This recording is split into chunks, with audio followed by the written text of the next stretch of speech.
ya. Bang, sedikit tanggapan dong Bang, terkait kan di Hari Buruh Pak Prabowo mendukung RUU perampasan aset. Mungkin sikap dari Abang khususnya dari fraksi gimana sih soal ini?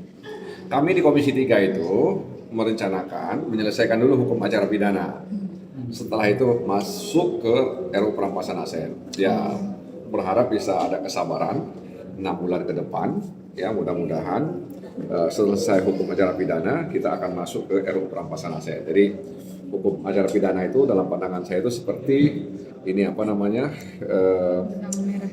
landasan, ya landasan. Lalu ada lampu-lampu yang menerangi landasan itu, ya dari malam hari pun pesawat bisa landing, bisa take off, ya kan, hingga kemudian landingnya bagus, take off-nya bagus. Jadi kalau hukum acara pidana kita nanti melibatkan partisipasi publik yang baik, lalu pasal-pasal yang mengaturnya juga baik, maka saya percaya nanti RUU perampasan aset ketika dibentuk, ya ketika disahkan itu akan enak naiknya. Tapi kan kalau RUU KUHP ini kan prediksinya akan selesai tahun depan. Artinya pembahasan tahun ini. Ya rencananya Tahun ini. rencananya nih akan disahkan itu tanggal 31 Desember 2025 ya. Karena kenapa? Karena hukum acara pidana kita ya yang sekarang ini berlaku itu juga disahkan pada tanggal 31 Desember ya. Mudah-mudahan bisa terwujud seperti itu. Bang, Ya. berarti RUU perampasan aset ini nanti leading sektornya dalam Komisi 3 bukan di balik berarti? Di Komisi 3. Tapi berarti akan jadi usulan dari Komisi 3 apa pemerintah atau gimana ini?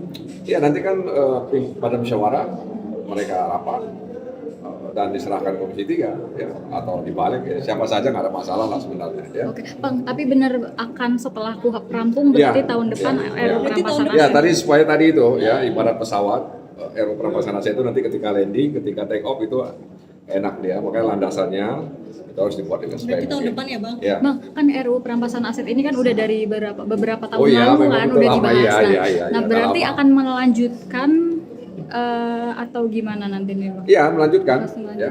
Bang, ini kan ada Melanjutkan dalam arti sebenarnya melanjutkan keinginan, bukan melanjutkan pembahasan ya. Karena ini belum dibahas kan.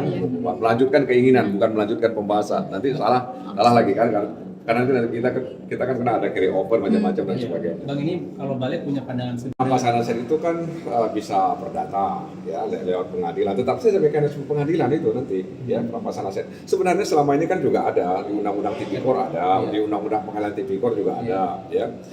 Tapi memang dianggap ada celah yang masih kosong sehingga dibutuhkan RUU perampasan aset. Itu pendapat orang yang ingin agar RUU perampasan aset itu dibuat juga dibentuk oleh pemerintah dan Misalnya DPR. apa, Bang?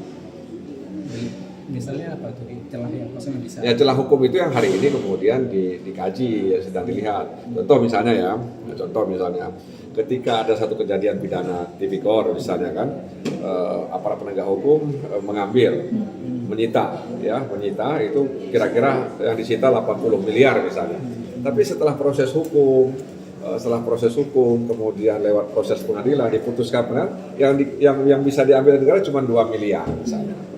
Ya kan jomblang kali itu ya jomblang dari 80 sampai 22 miliar kan itu contoh lah kira-kira. Nah dengan adanya perampasan aset mudah-mudahan itu bisa diambil semuanya atau minimal ya 90% 80% dari aset yang disita oleh negara tadi itu kira-kira begitulah.